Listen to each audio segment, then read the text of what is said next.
This is the story of a young boy named Davin, who faced challenges right from the moment he entered the world. His parents didn't show him the love he deserved. It's like they wished he was someone else, especially their other son named Kajin. See, Kajin was born at the exact same time as Davin, and he was favoured by the mighty sword god Keshak. People marvelled at Kajin's blessed body and his remarkable talents. Davin's mum secretly wished he could be more like Kajin. She and his dad were disappointed in Davin, mainly because he was missing his right arm. His mother would say hurtful things to him, even suggesting he should just disappear. Imagine being told that by your own mom. Davin didn't understand why they treated him this way, but he knew he didn't want to give up on life. Before he was even born, his dad had thought Davin would be their hope. They had dreams for him, hoping he'd surpass his own uncle. You see, his dad couldn't beat his older brother, and he wanted Davin to be better. But fate had other plans. Davin came into the world with only one hand, and without the blessing of a god, shattering all of his dad's hopes. While Kajin was joyfully playing and taking his first steps, Davin struggled just to stand up. He watched Kajin confidently wield a blade, while Davin could barely hold one. It must have been tough for Davin. His parents' disappointment must have felt really heavy. They even sent him away to be Kajin's assistant, but deep down, they had actually sold him for a large amount of money. As they grew up, Kajin continued to be a thorn in Davin's side. Kajin took advantage of Davin's vulnerability and treated him poorly. It's like Kajin had it out for Davin from the start. Davin had to swallow his tears and endure it all. He wished the adults around him would step in and help, but they turned a blind eye. Davin's uncle, who was once amazing, had vanished from their lives. Without him, there was no one to guide Kajin or keep him in check. So Kajin became a bossy figure, bossing everyone around. He was stronger, more talented, and had the blessing of the sword god. Kajin faced off against his rival Davin. The crowd was buzzing with excitement, eager to witness the clash of strength and skill. Kajin's eyes narrowed as he caught a glimpse of Davin's jealous expression. He didn't like the way Davin looked at him, like he was some kind of show-off. Davin was determined, his eyes locked onto Kajin. He had worked hard for this moment, day after day, trying to prove himself. Kajin felt a surge of anger, a fire burning inside him. He couldn't bear to be seen as weak by someone who had no right to judge.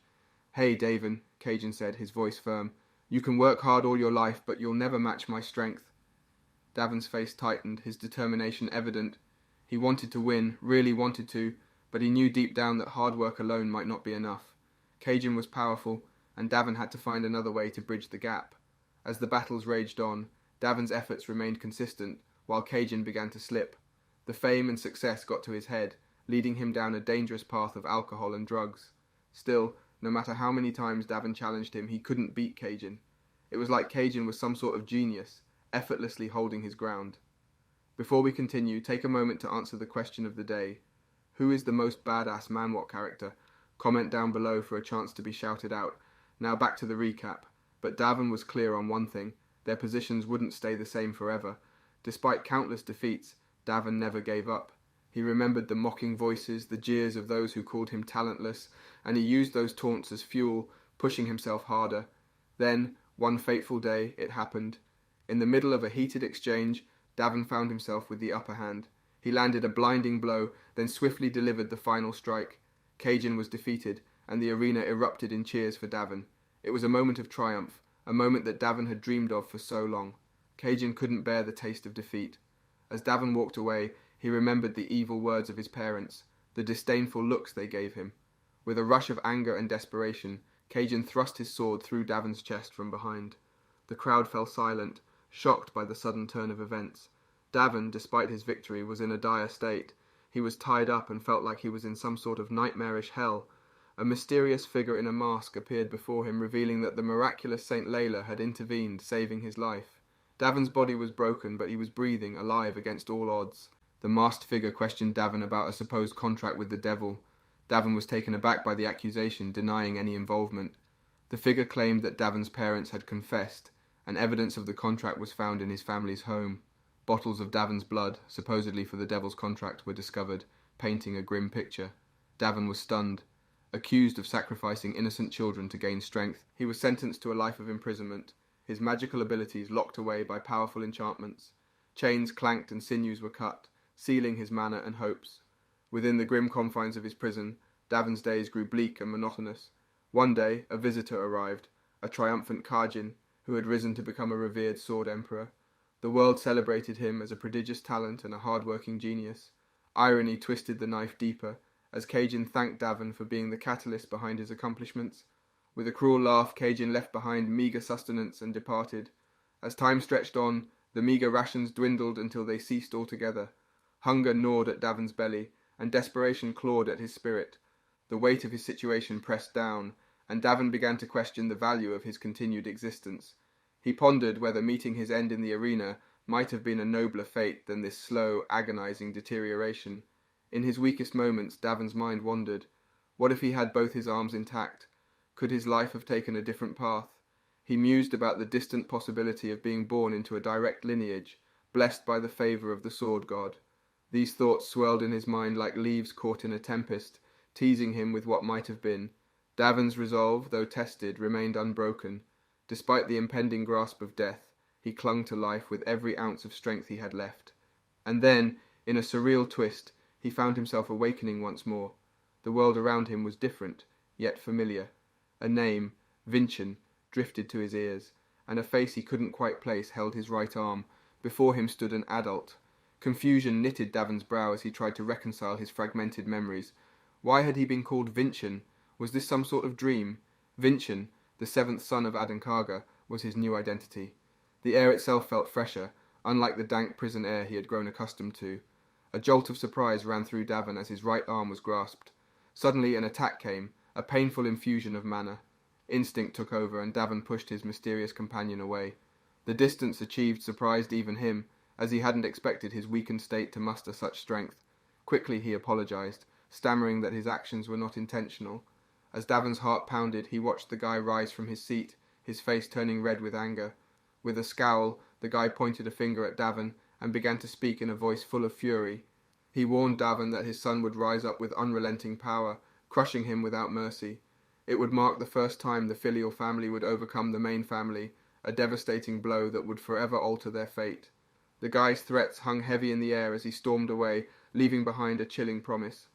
Wait for the day of the assembly of the real sorts, he spat, his words dripping with venom. Doubt gnawed at Davin's mind, questioning the reality of the situation. Could this be a dream? If so, shouldn't he have awoken by now? Memories, like ripples in a pond, began to flood Davin's thoughts. His mother's passing, a tragic event, occurred shortly after his birth. His father, seemingly indifferent, had never shown him any affection.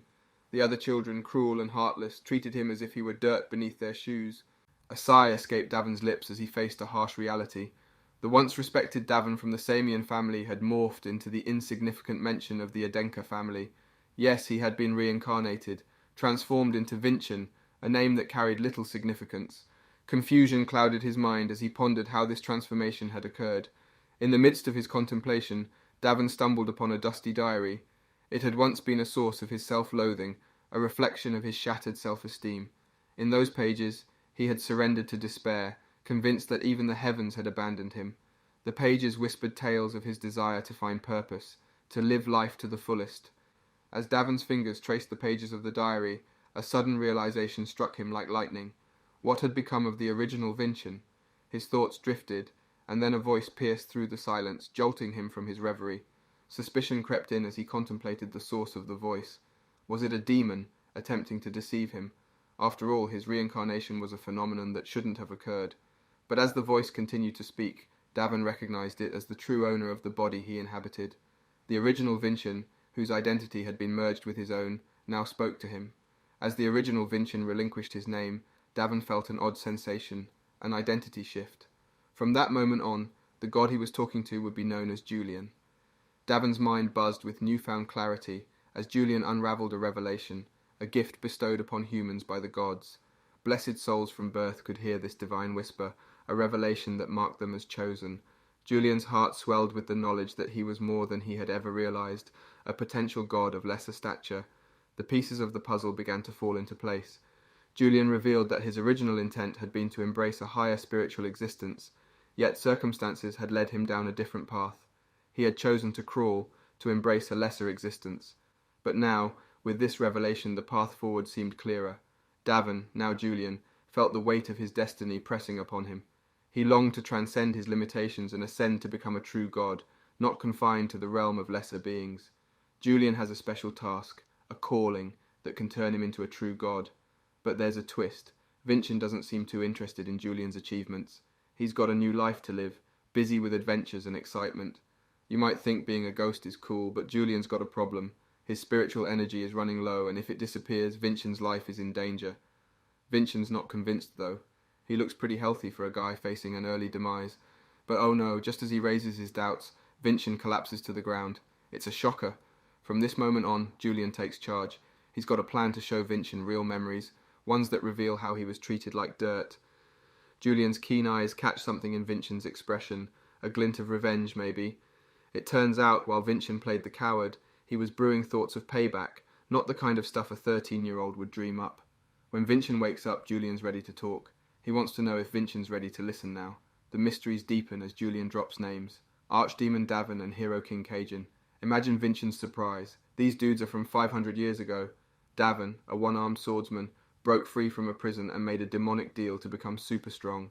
But wait, how did he leap 500 years into the future? It's like a riddle, and Vincent's scratching his head. More puzzles pile up. Davin and Cajun share the same bloodline, the Samian family. But here's the twist. Vincent's pretty sure he died in that Samian prison in his past life. The Samian family, though, ditched the one-armed man and went with the storm sword instead. This sword became a big deal, even called the Emperor's Sword. But wait, Julian spills the tea. The stories about Davin and Cajun being the Demon King and hero, all fabricated, a big old lie. That's not the end of it. Julian's got more tricks up his sleeve. He claims Cajun was Davin's best bud. Imagine Vincent's blood boiling. It's all so fishy. Julian keeps digging. Was Vincent someone from that time? Julian chuckles, saying the stories are a mashup of what the winners wanted folks to remember. And guess what? There's more history lessons. The king and his BFF, the Sun Sword Emperor, teamed up to defeat Davin. And here's the kicker. That Emperor Arslan is Vincent's ancestor. Shocked much? But it gets crazier. Arslan was a young child who looked up to Davin. He even visited Davin in prison. Arslan, who felt really bad about what happened to his friend Davin. He promised Davin he'd help him get his honor back. But strangely, after saying those strong words, Arslan didn't visit Davin again. Then, this other person named Julian mentioned something interesting about a guy named Arslan. Julian said Arslan was the first leader of a family called the Adenkas. They had a big task to do with their lives. It had to do with something Julian did a long time ago. He talked about facing a different family, the Samians, and discovering the truth. Julian thought Arslan must have told him about finding the truth. He knew how they had treated Davin unfairly. Then, Vincent, who was part of this story too, wondered if Julian could become a true god by doing something special. Julian said yes, and that would help Davin too. Julian could pass on a blessing to Davin, making him the real owner of Vincent's body. Vincent thought it was a good deal for both of them. Vincent got all determined and said he'd take on the mission Arslan left behind. He wanted to beat the Samian family who had betrayed him. Julian joked around with Vincent, calling him old because he was from 500 years ago. Vincent was curious about the kind of fighting skills people used back then. He wondered if they were better now, after so much time had passed. Vincent also wanted to know how strong the descendants of Cajun had become, but suddenly he started feeling really tired and weak. His body just wasn't doing well. Vincent realized he needed to use something called mana to control his body properly. After some meditation, he felt a flow of this mana stuff. He called out to Julian, a bit frustrated, and asked why he didn't learn to use a sword back when he had a different body. Julian explained that he had a problem and couldn't learn to use a sword, but Vincent told him that he had something called the heavenly exoskeleton, which should have helped him learn. Vincent explained that with this heavenly exoskeleton thing, he could store mana in his bones. It made him way stronger than a regular person. Julian still didn't get it, so Vincent tried to explain it better. He said that this special thing made it possible to have endless mana power, which is super important for fighters. Then Vincent mentioned something really cool. Cajun, who everyone called a hero, also had this heavenly exoskeleton. It was kind of funny and strange at the same time. Davin, who used to be his friend, was now in a body that was like Cajun's. But the world 500 years later was different than what Davin had imagined. In a memory, Julian said something about not being able to link imagery to the heart. Vincent was confused about what that meant. Julian explained that it was about storing mana in the heart. Vincent still didn't fully understand, so Julian said it was like saving special energy in a certain way. Vincent wondered about a meditation method. He thought about Falca, the first leader of the Aninka family. He had a really good way of meditating to store mana in the heart. In the time of Julian, a long time ago, they didn't store mana in regular ways like we do with batteries or in our bodies. Nope, they had a special way. They put the mana into these things they called imagery, and each one was like a shiny star. The more stars they used, the stronger the martial artist would become. Back then, they didn't put mana in their bodies because it was dangerous. They didn't even write down how they did it. People made imagery so they wouldn't get hurt by putting mana in their hearts. A long time ago, more than half of the martial artists who tried that way exploded. Yikes! But there's a brave guy named Vincent. He's got a really strong heart, so he decided to put the mana in there. He wants to be a real martial artist, but it's risky. Davin learned to do it too, even with just one arm. He's really tough. But then, Julian interrupts Vincent. He notices mana flowing all around, like invisible rivers. Julian talks about something called a circuit formula. It's like a secret recipe to use mana better. But back in Davin's time, they just touched things to use mana, and not everyone succeeded. More than half of them didn't make it.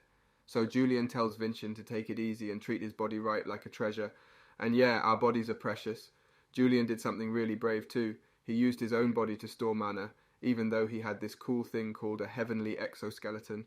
It sounds fancy, but it's like a magic bone structure. It needs mana to work, and Julian's exoskeleton was hungry for over 13 years. That's a really long time. If it keeps going like that, Vincent's body might not make it to adulthood. Later on, Vincent meditates. It's like a peaceful magic time out. He knows it'll help his body, but there's a limit to how much it can help. Maybe only 10 more years, which sounds like a lot, but it's not really. In that time, the Storm Sword might become super powerful, and Davin with one arm might be forgotten by everyone. Those 10 years must have been so scary for Davin, all alone and hungry for life. Then there's a knock on the door. Guess who? It's Wilson, Vincent's servant. He asked Wilson if he could fetch him some fresh, clean clothes. Wilson was taken aback, his eyes widening as he noticed that Vincent appeared stronger and more determined than usual. His curiosity got the better of him, and he couldn't help but ask Vincent what he had been up to lately, as his room seemed to be in a chaotic state. In Wilson's mind, thoughts raced like lightning. He wondered if Vincent had been dabbling in dark magic or some mystical arts.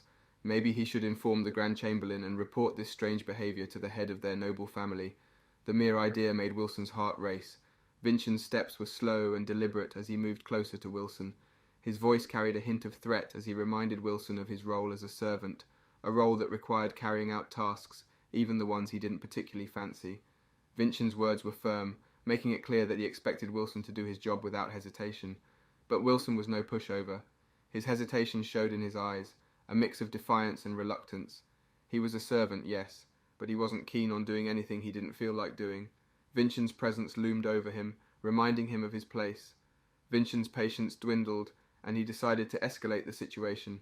He mentioned the big chamberlain Wilson had spoken of earlier, someone who could provide the clean clothes he needed. Vincent's tone conveyed that he was done waiting, and his actions hinted that he was willing to take matters into his own hands if needed. The mention of the big chamberlain had an unexpected effect on Wilson.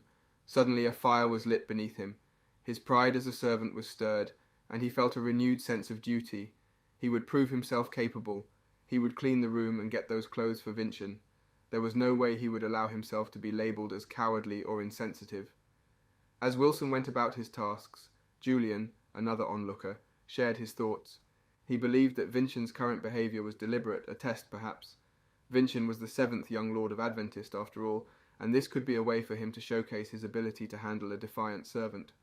Julian also revealed a startling piece of information about Wilson, that he used to be a part of a gang and had even taken lives. But Vincent was sceptical. He had a keen sense for these things, and he couldn't feel any malevolent energy from Wilson.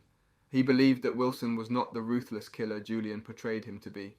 Vincent's conviction stemmed from his own life experiences. He had walked a path that exposed him to the harsh realities of the world, and that gave him a unique perspective on people's true natures. Julian was taken aback by Vincent's certainty, fearful of what kind of power he might possess.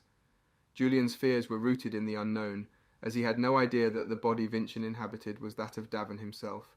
A shiver ran down his spine at the thought of who had actually summoned. Meanwhile, Wilson had completed his chores, and something had changed. He found himself more compliant, more willing to follow Vincent's lead. Vincent's next request caught Wilson off guard, a wooden sword, 1 meter in length and made of dark, fragrant wood. There were supposedly many such swords in the family warehouse. Wilson hesitated, not eager to comply. He reasoned that if this was truly important, Vincent should go himself. However, Wilson was unaware that the warehouse keepers were formidable martial artists who held unwavering loyalty to the family's direct descendants. Annoyed by Wilson's resistance, Vincent's patience ran thin. Memories of past betrayals flooded his mind, and in a swift motion he knocked Wilson to the ground. The blow was sharp, a reminder of the vulnerability he had felt in the past. Despite the force of his action, Vincent's body quivered with pain, revealing the internal struggle he wrestled with. Wilson rose to his feet, determination flickering in his eyes. He seemed to have something to say, yet he relented, ultimately agreeing to follow Vincent's instructions. Resentment simmered beneath the surface, but Wilson was not one to back down so easily. The exchange left Wilson upset, his pride wounded. He vowed not to let Vincent gain the upper hand again, silently promising himself that he would prove his worth and strength. Wilson strode over to Vincent, his grip on the sword tense and unfriendly. Vincent met his gaze with a knowing look, his eyes shining with a glint of understanding. "You know," Vincent began, his voice calm and assured, "there was this person who had a tough life, no right arm, and it all ended pretty badly." Wilson's demeanor shifted as Vincent's words seemed to sink in. He handed over the sword, his face flushing slightly with embarrassment. Vincent was about to embark on some training, a new chapter. Vincent's body was encased in a delicate exoskeleton, but it was fragile, much weaker than it appeared.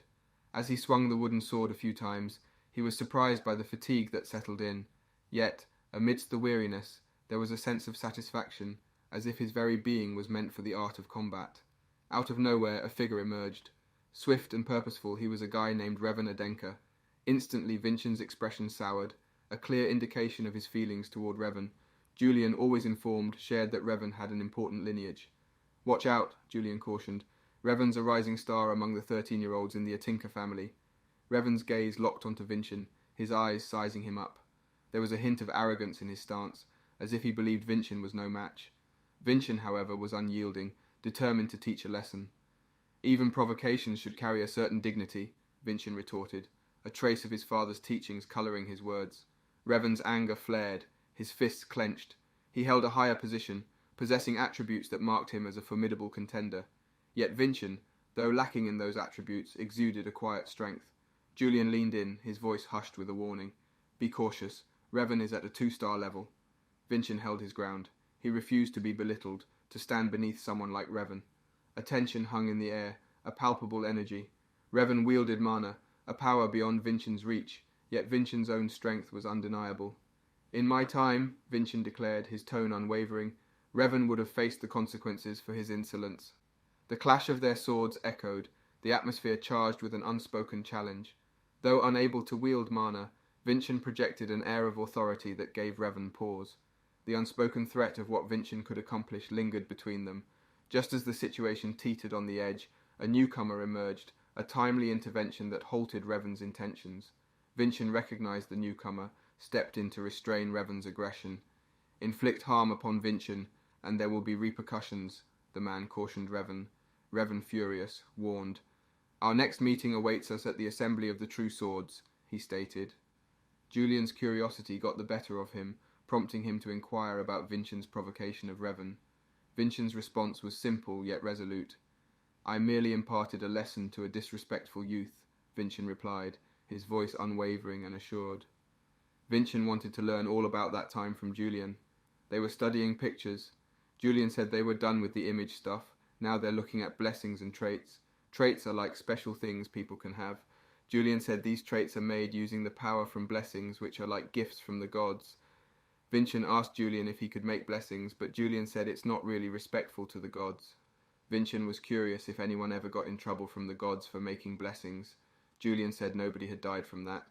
Then Vincent brought up Revan, who had a trait called Man of Steel. Julian explained that Revan's blessings had lots of good things, and this trait made him super strong. Julian said if you practice a trait a lot, you can get even better at it, and that's like a family tree of skills. Man of Steel is a trait that's good at defending and breaking stuff. It makes people really tough. Julian said this kind of trait makes them strong quickly. Vincent was amazed because Revan was able to cut a dummy in one hit earlier. That was really impressive. It made Vincent think about how different it was from his own time. To be as good as them, Vincent had to practice a lot. He was training hard. People noticed he was only using his left hand, and he was getting tired, but a guy named Merlin told them not to make fun of Vincent. Merlin thought Vincent was actually trying really hard. Julian suggested they train in a forest. but Vincent was used to people looking down on him. He remembered how nobody believed Davin could beat Kachin, but he did it. Then Merlin gave Vincent a special potion that helps with recovery. Vincent was surprised that Merlin was being nice to him. Vincent, who was watching all this, was surprised that Merlin was being kind. Vincent used to laugh at Vincent, but now he felt bad. Vincent was focused and serious. He was looking for something important. Vincent told Merlin that he'll remember his name. Vincent kept training both his body and his mind. He was learning to use his mana and do cool moves.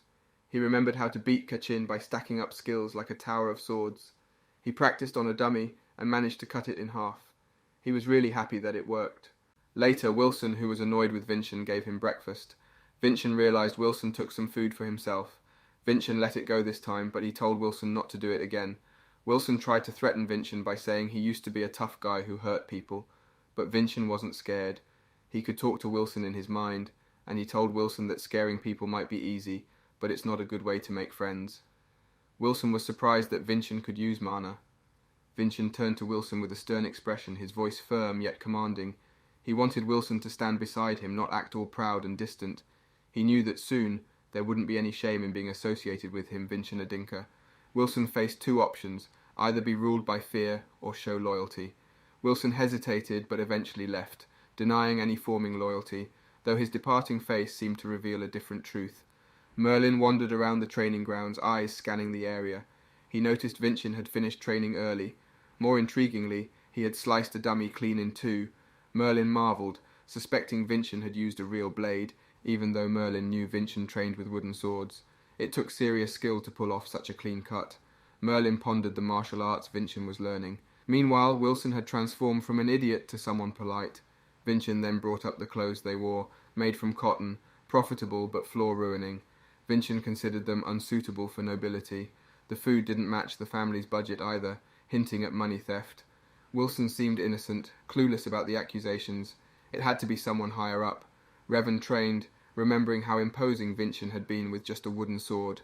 Instead of fear, it ignited anger within Revan. His father visited, stressing the importance of the assembly of the true swords. To escape poverty and branch family pain, Revan must defeat Vincent, becoming the branch family's sole hope to overthrow the main family. Revan's father grew more agitated as the assembly approached. Back to Julian, he delved into the backgrounds of True Swords competitors, gathering information on their techniques and habits.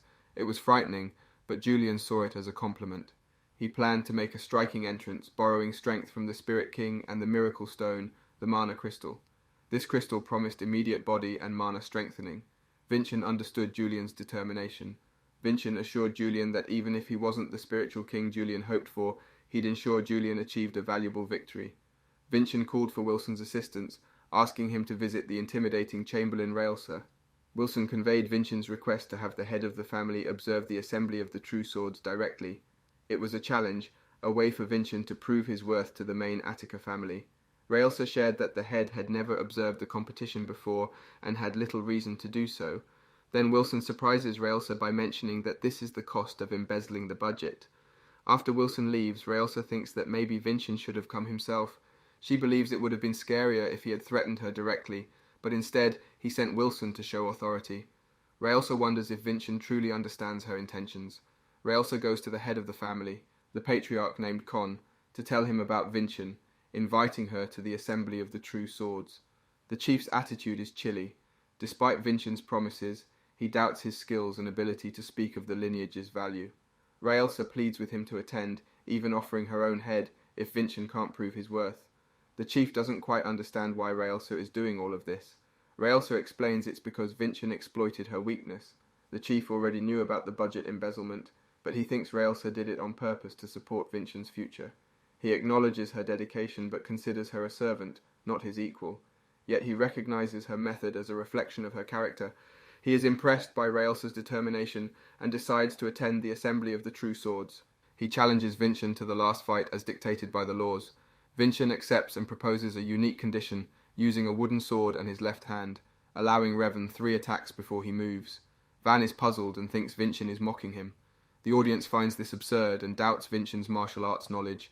Revan's father believes Vincent is just making excuses. Khan approves of Vincent's conditions but warns him to prove his words with actions. The fight begins with Revan's swift attack, likely a short stab. Most of his attacks are deceptive, with the real attack as the second stab. Vincent thought Revan's moves were too obvious, like seeing a book with big letters, even without Julian's extra information. Those big swords, he noticed, weren't meant for poking, so Vincent easily blocked the attack with one hand. Revan's eyes widened in surprise, like when you find an unexpected treat in your lunchbox. It must have been a big surprise for something like that to happen. Vincent had to be way stronger than Revan thought. The first hit was like a tap-tap on the shoulder, nothing too serious. Revan got a bit mad, probably because he didn't like how Vincent acted all bossy. He swung his sword again, this time with all his might, but it was like trying to knock down a really sturdy castle. Vincent grabbed Revan's arm and down he went, like a tree falling in the woods. What will happen next? Find out next time by staying tuned for our future recaps. Don't forget to like and subscribe for more great recaps. Vincent swiftly strikes his opponent, drawing the attention of the entire gathering, including the powerful patriarch. His swordplay is exceptional, masterfully manipulating the flow of mana to slice through his adversary's defenses. The attack is so fierce that it severs Revan's arm, causing him intense pain. Concerned, Vincent urges the referee to end the duel immediately, declaring a victor. Revan's father rushes onto the battlefield to aid his son, calling for a priest to attend to the severe injury. Vincent, despite his composed exterior, is internally shaken by the events. He had forewarned the referee to intervene before such a tragedy could unfold. After the tumultuous fight, Khan, overseeing the event, acknowledges Vincent as the winner of the True Swords Assembly. The prize for Vincent's victory is a miraculous stone. However, the celebration is short-lived as Revan's father, enraged and convinced of foul play, accuses Vincent of using underhanded tactics and seeking an apostle's power. The situation escalates when the priest reveals that Revan's injury is beyond their healing abilities, a type of wound they have never encountered. The concern grows as they realize even a high priest may not be able to reverse the damage. Revan's father, in denial and anger, blames everyone from the priests to Vincent for his son's irreversible injury. In response to these accusations, Vincent seeks permission from Khan to defend himself. Khan grants it, and Vincent explains that the assembly was conducted under the Patriarch's watchful eye, and any decisions made are deemed legitimate. By challenging these outcomes, Revan's father is essentially questioning the Patriarch's authority. Vincent orders Jaren of the White Sword Unit to arrest Revan's father for publicly disrespecting the Patriarch. The Patriarch intervenes, reminding Charles of his debt to Vincent and the potential family sanctions he narrowly avoided.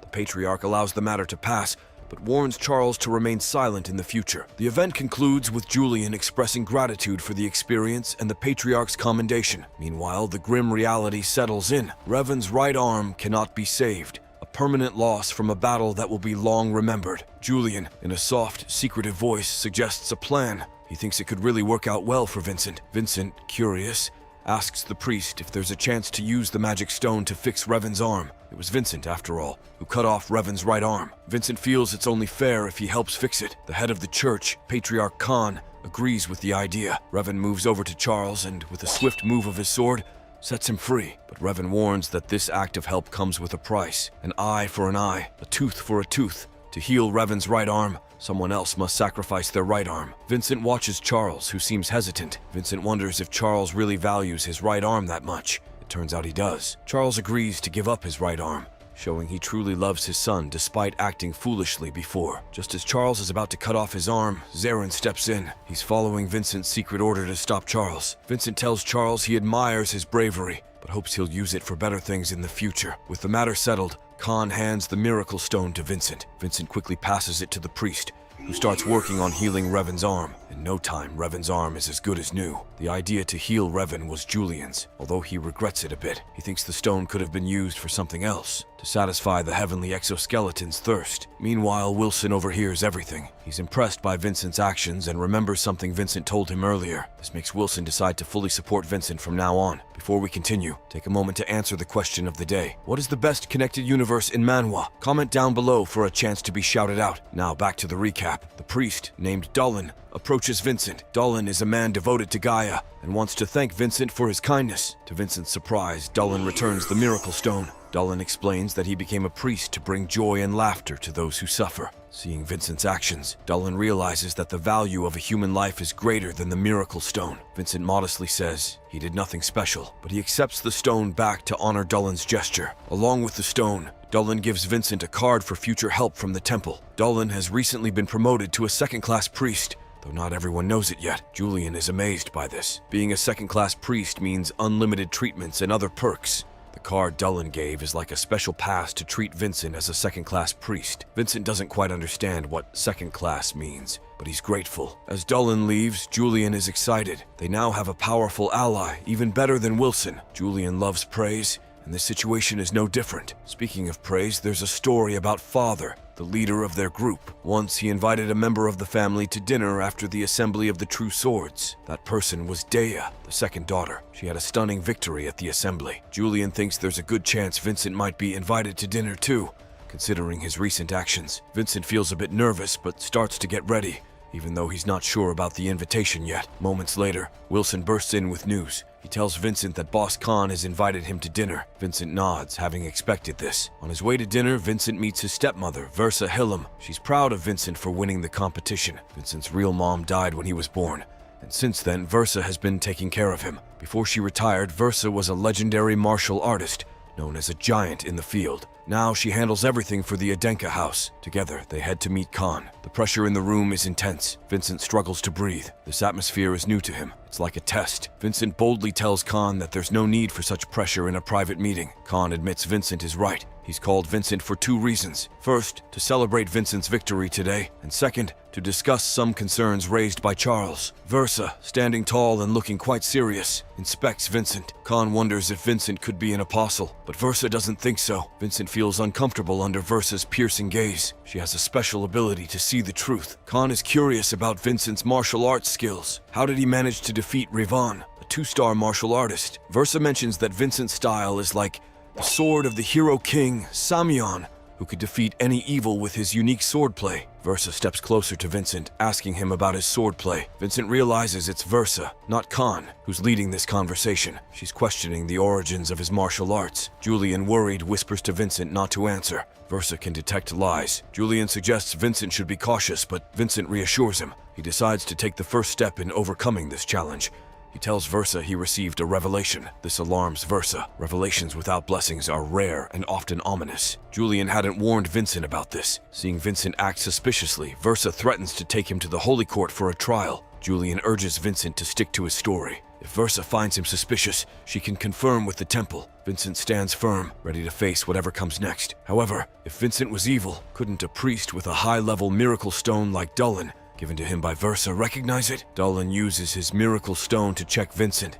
He finds that Vincent isn't lying. Dullen then asks Vincent about his sword skills. Did he really learn them through a revelation? Vincent explains that while he has learned many things through revelations, his swordplay isn't one of them. He's always had a talent for understanding the mysterious ways of the sword. Vincent admits he thought hard about learning it, even if it made others suspicious. He didn't want to be a coward and do nothing. Vincent and Julian's truths can face each other, and only together can they defeat the challenges ahead, including the Samian family. Vincent wants to show his strength to his family, including Khan, to help them make the right decisions. Khan, thoughtfully rubbing his chin, seems satisfied with Vincent's answers. Versa then speaks up. She tells Khan that Vincent's skills remind her of the Demon King abilities. If Vincent uses the Hero King's sword, the Samian family might cause trouble, but if Vincent masters the Demon King's sword, they won't have any reason to complain. Khan agrees and tells Vincent to keep training hard and stay out of trouble. Vincent understands this is both an approval and a warning. Khan tells Vincent he's impressed with his performance in the assembly of the True Swords and offers him a reward.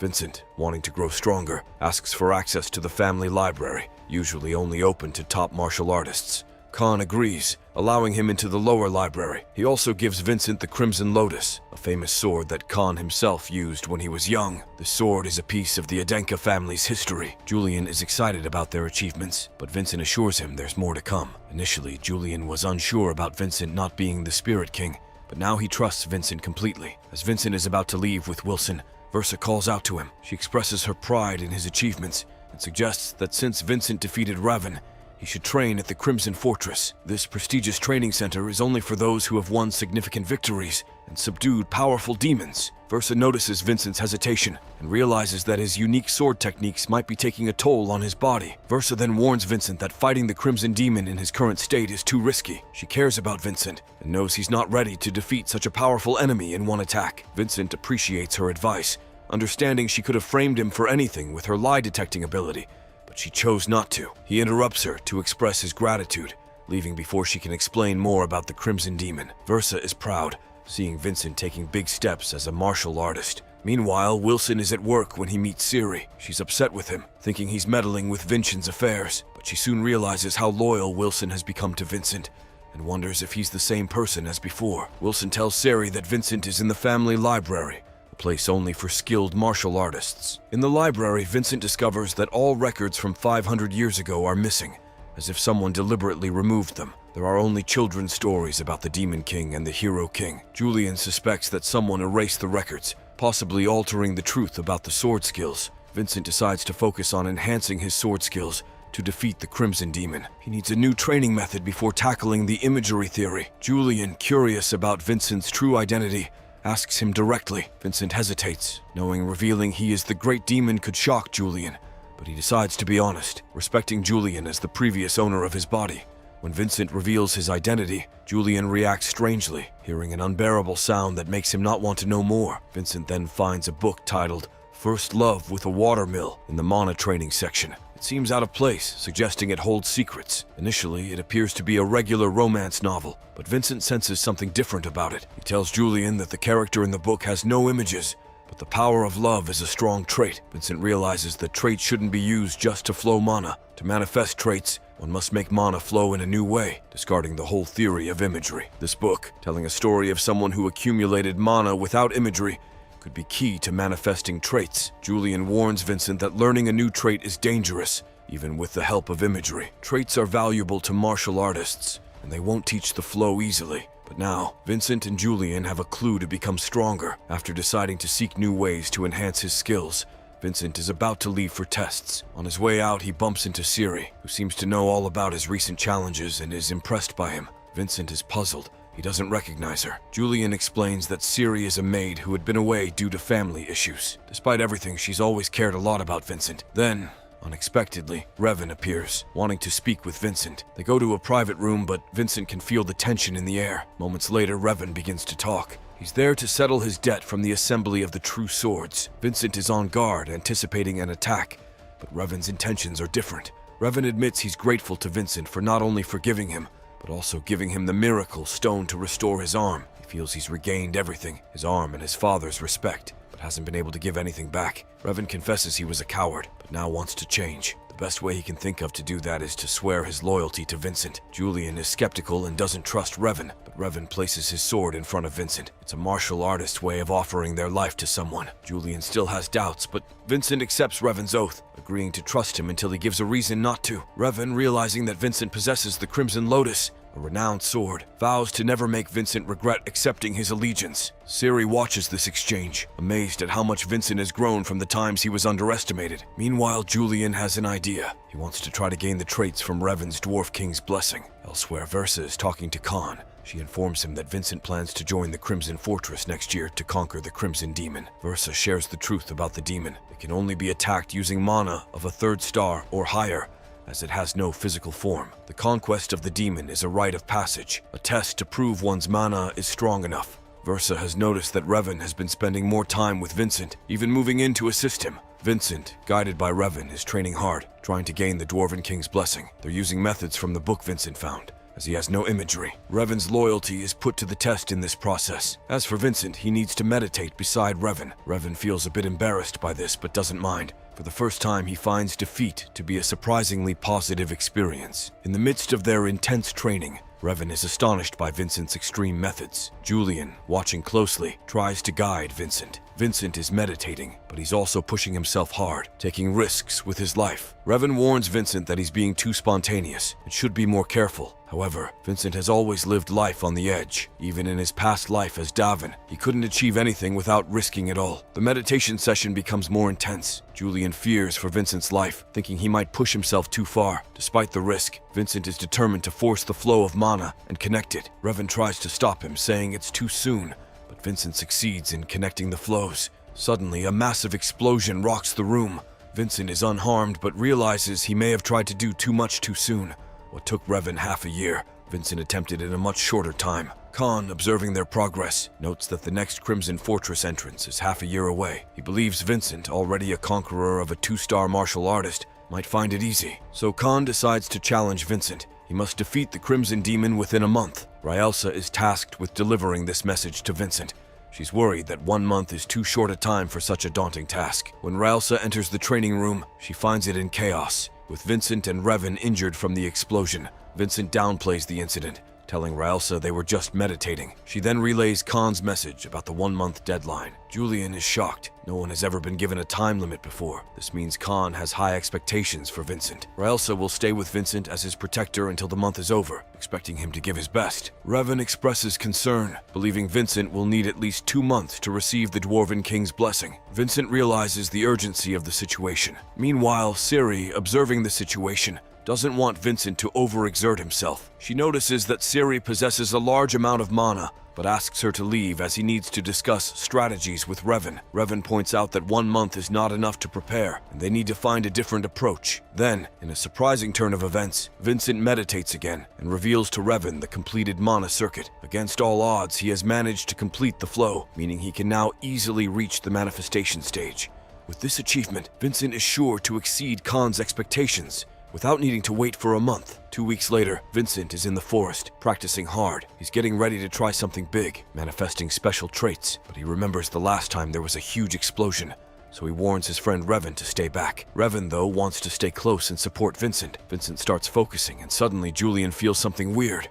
Out of nowhere, the Dwarf King appears, but only Julian can see him. The Dwarf King looks ready to fight, but he's actually there to help. He's going to give Vincent a special power, the first trait of defense, which makes Vincent stronger. It's like becoming a man of steel. Revan is super surprised. Vincent has made so much progress, and it's not even been a month. Now Vincent can handle the heavy absolute sword. He's laid the foundation to beat the Crimson Demon. Vincent is thankful to Revan and asks him for another favor. 2 days pass, and it's time for Vincent to head to the Crimson Demon's lair. He asks Ryelsa for something, but she's worried. It's not been a month yet. She talks about how she's protected people in a special rite of passage, like Khan, Vincent's brothers, and many others. No one has ever failed, and Vincent won't be the first. Vincent assures Ryelsa he'll be fine. They're ready for the mission. Vincent isn't thrilled about having a guardian like Ryelsa on this mission, but Julian points out that they might find treasure from the Crimson Demon. Plus, someone has to keep an eye on Vincent. Ryelsa asks Vincent if he knows enough about the Crimson Demon. He says he needs 3 stars plus mana to beat it. Ryelsa isn't sure Vincent is strong enough yet, but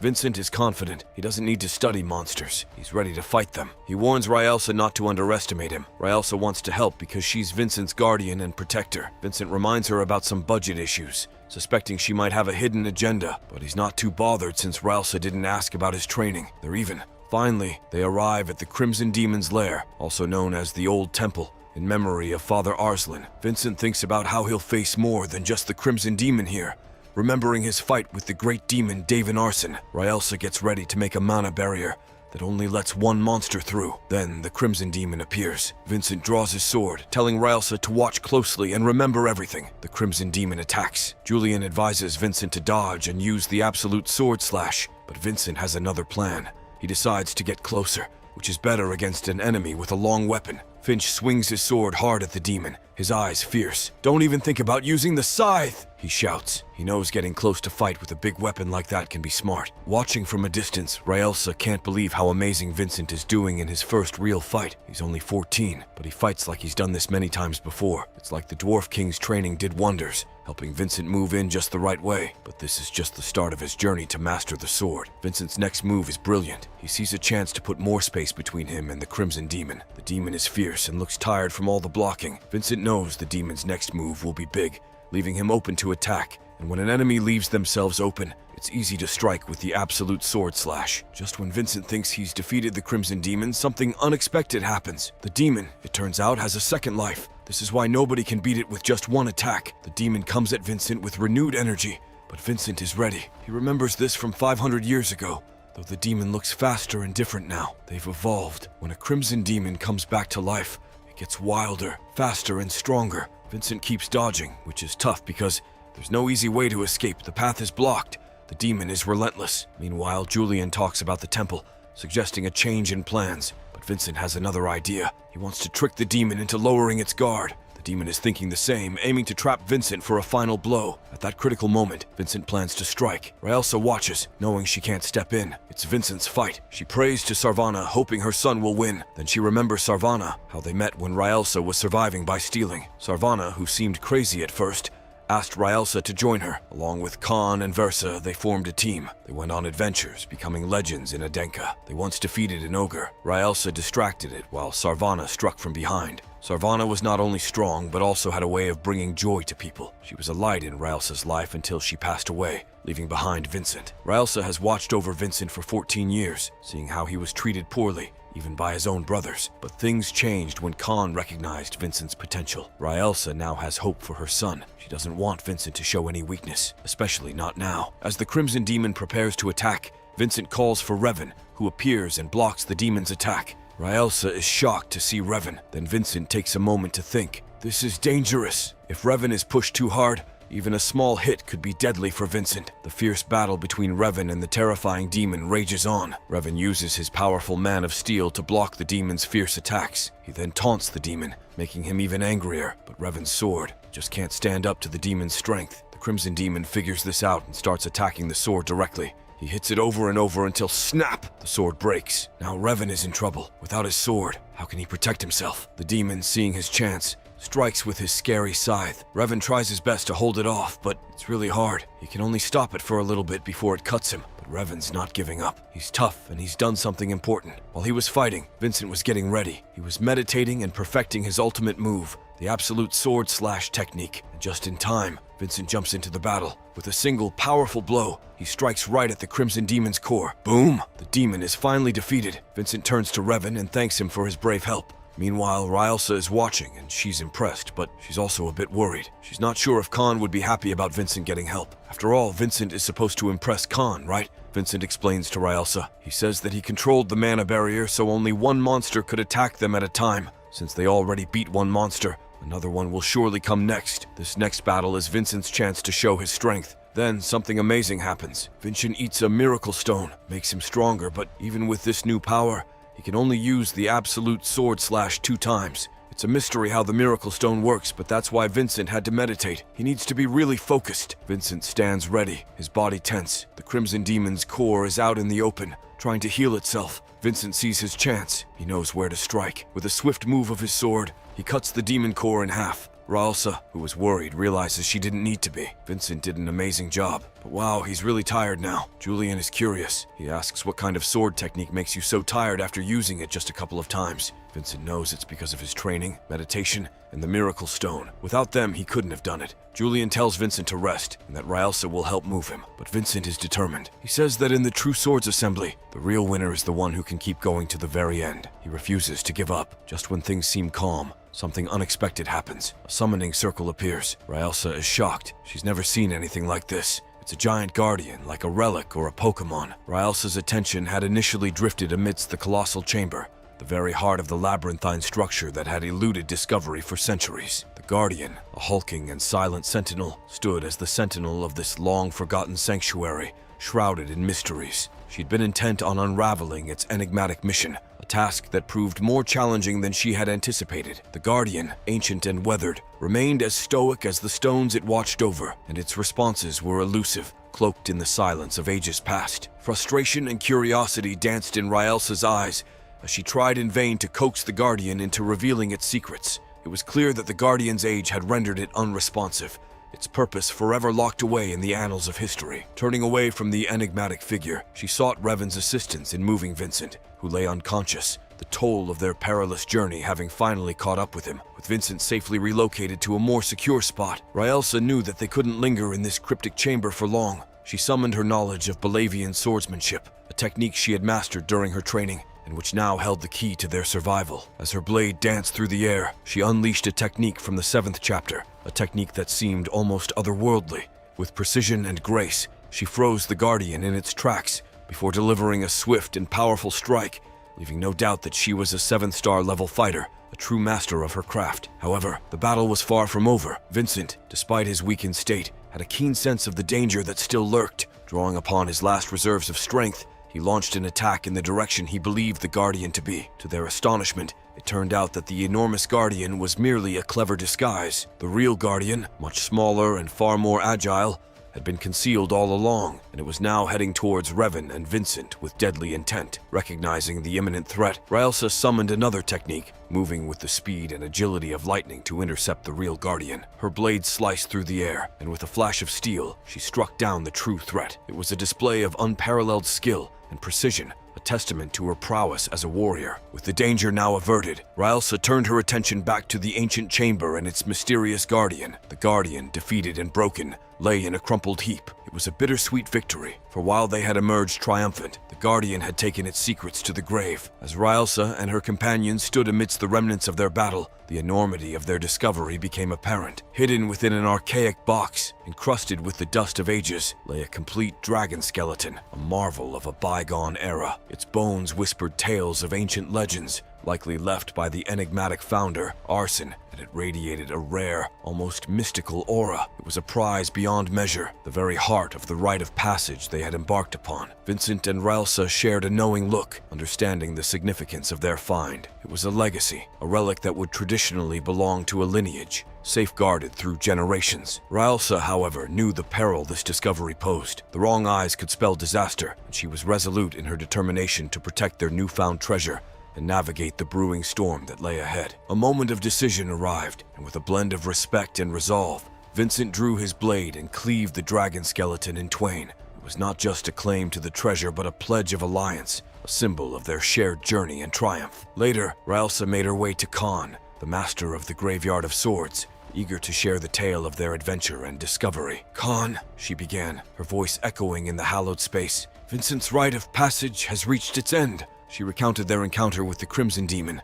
their struggle and eventual victory. Khan listened intently, his interest piqued, but a shadow of concern crossed his face when he learned of Vincent's assistance in the battle. However, Rylsa quickly supplemented her story with Vincent's solo feats, including the discovery of the dragon skeleton, an Adenka legacy that had now resurfaced. Khan's demeanor shifted at the mention of the skeleton, and he issued a direct challenge to Rylsa to break the dragon's remains. Despite her formidable skills and the North Wind technique at her disposal, the skeleton withstood her efforts. Khan revealed a daunting truth. Only a swordsman of the highest caliber could fracture such a relic. Rylsa couldn't help but recall Vincent's effortless division of the skeleton, a feat that now seemed even more extraordinary and marked the beginning of their new chapter as protectors of this ancient treasure. Before we continue, let's take a moment to shout out at Kalebe, they who commented "Hugh Woo" on our Omniscient Reader video. Thanks for commenting. The narrative then shifts to Vincent's homecoming, a moment filled with a profound sense of relief and joy that radiated from Wilson's every expression. Sari, who had been a steadfast companion during Vincent's tumultuous journey, observed the necessity of rest etched across his face. She knew that after such an ordeal, recovery was not just a luxury, but a vital requirement for her friend. As they settled into the cozy living room of Wilson's rustic cottage, the conversation naturally turned to Vincent's impending journey to the Crimson Fortress. The mere mention of that foreboding place sent shivers down the spines of those who knew it, for it was infamous for its monstrous inhabitants and formidable martial artists who guarded its secrets with unwavering determination. Vincent, ever observant, couldn't help but notice an unusual aura surrounding Sari, an enigmatic quality that had piqued his curiosity from the moment they had met. His curiosity finally got the better of him, and he inquired about her heritage. What he learned sent shockwaves through him. Sari was connected to the fallen Hisley family, a lineage known far and wide for their groundbreaking study of mana and the human body. They were the discoverers of the heavenly exoskeleton, a legendary armor that granted incredible power, and a technique that allowed the direct infusion of mana into one's being, a technique aptly named Magic Body. As they delved deeper into the history of the Hisley family, the mystery only deepened. Sari's grandmother, the last of her line, had taken many secrets to her grave, and the Hisley legacy was shrouded in darkness and intrigue. Julian, who had joined the conversation, was astonished at the connection between the Hisley family and such a powerful technique. Vincent couldn't help but wonder if the family's downfall was intricately linked to their groundbreaking discoveries, perhaps silenced to keep the heavenly exoskeleton hidden from the world. Their conversation then veered towards Vincent's mother, Sarvana, a name seldom mentioned due to the emotional weight it carried, particularly for Khan. Wilson revealed the profound impact Sarvana had on their lives, especially on Rylsa, whom she had found in a time of great despair. Rylsa remembered Sarvana as an extraordinary soul who had touched her life in ways that were difficult to put into words. The focus then shifted to Revan's departure. His alliance had been crucial in securing the Crimson Demon, but his path lay elsewhere. Vincent implored him for a final favor, to unearth the veiled history of the Hisley family. There was a suspicion that the records had been altered, but perhaps the truth lingered in the forgotten branches of their lineage. They parted with promises of strength and future reunions, knowing that their destinies remained intertwined. Back at home, Vincent sought Ryelsa's aid, not as Sarvana's son, but as Vincent Adenka. He requested her guidance in preparation for the challenges that lay within the Crimson Fortress. Ryelsa agreed, her commitment unwavering, but her warning was clear. The training would be rigorous, demanding every ounce of his strength and willpower. Their sessions were a testament to their determination and skill, marked by the clash of swords and the echoes of intense battles. Vincent, though progressing, was yet to match Ryelsa's mastery. She withheld her ultimate weapon, the Black Moon Sword, deeming Vincent not yet ready to face its formidable power. Weeks passed, marked by relentless training and shattered swords. Ryelsa's frustration mounted with each broken blade,